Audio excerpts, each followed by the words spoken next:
ආයිබෝවන් අද අපි කතා කරන්න යන මාතෘකාව ඇත්තටම හරිම වැදගත්. ව්‍යාපාරයක් කියන්නේ කවදාවත් තනියම පවතින දෙයක් නෙවෙයි.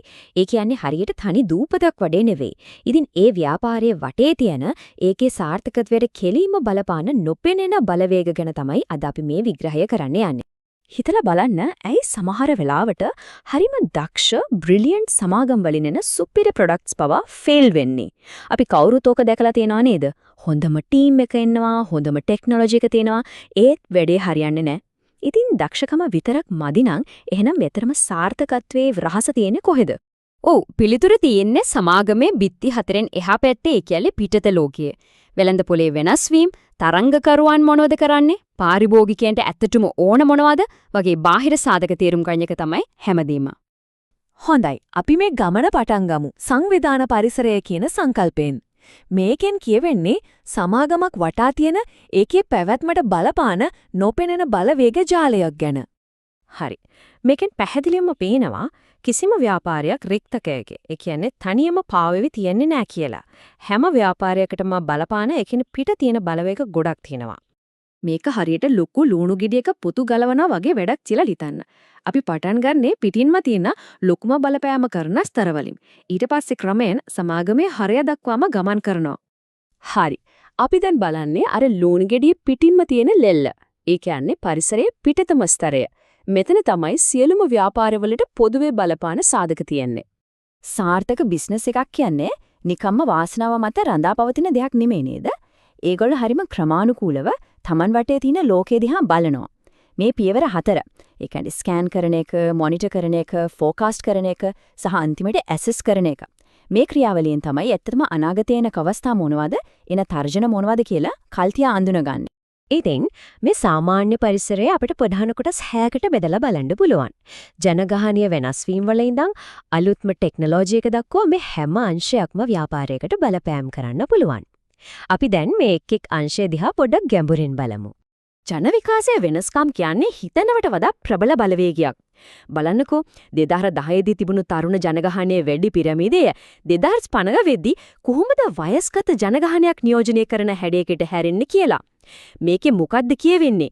සෞඛ්‍ය සේවා, විශ්‍රාම සැලසුම්, විනෝදාංශ මේ හැම දෙයකටම තියෙන ඉල්ලුම සම්පූර්ණයෙන් වෙනස් වෙන්න පුඩාන් කියන එක නේද?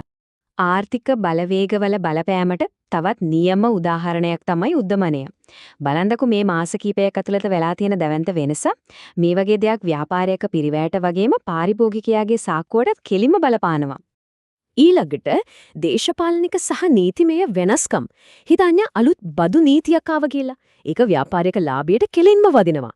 ඒ වගේම තමයි සමාජීය වෙනස්කම්, ශ්‍රම බලකායේ විවිධත්වය වගේ දේවල් සමාගමක සංස්කෘතියට බලපානවා. අනික කෘත්‍රිම බුද්ධිය. ඒ කියන්නේ AI වගේ තාක්ෂණික පිම්මක් ගැන කතා කළොත් ඒකෙන් සම්පූර්ණ කර්මාන්තයම උඩු යටිකුරු වෙන්න පුළුවන්. හොඳයි.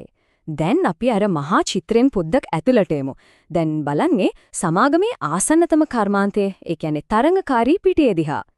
මේක තීරම් ගන්න අපිට උදව් වෙන හරිම ප්‍රබල ආකෘතියක් තියෙනවා. පෝටගේ බලවේග පහේ ආකෘතිය. ඕනෑම කර්මාන්තයක ලාභදායීතාවයේ සහ තරංගකාරීත්වය තීරණය කරන ප්‍රධාන බලවේග පහක් ගැන තමයි මෙතනදී කතා කරන්නේ. මේ බලවේග පහෙන් හරි මැද තියෙන්නේ ඍජු තරංගකාරීත්වය. දැනටමත් කර්මාන්තයේ ඉන්න සමාගම් අතර තියෙන එදිරිවාදිකම. අනිත් බලවේග හතරම බලපාන්නේ මේ මැද තියෙන තරංගය කොච්චර දරුණුද කියන එක. බලන්න තරංගකාරීත්වය කියන්නේ දැනට ඉන්න සමාගම අතර විතරක් තියෙන දෙයක් නෙවෙයි, අලුතින් වෙළඳපොළට එන අයට තියෙන බාධක මොනවද? ගැනුම්කරුවන්ගේ සහ සැපයුම්කරුවන්ගේ කේවල් කිරීමේ බලය කොහමද? ඊටත් වඩා සම්පූර්ණයෙන්ම වෙනස් ආදේශක නිෂ්පාදන වලින් එන තර්ජන. මේ හැමදේම තරංගකාරීත්වයේ කොටස්. ගැනුම්කරුවන් සහ සැපයුම්කරුවන් අතර තියෙන නිකම්ම ගනුදෙනුවක් නෙමෙයි. ඒක නිරන්තර බල අරගලයක්.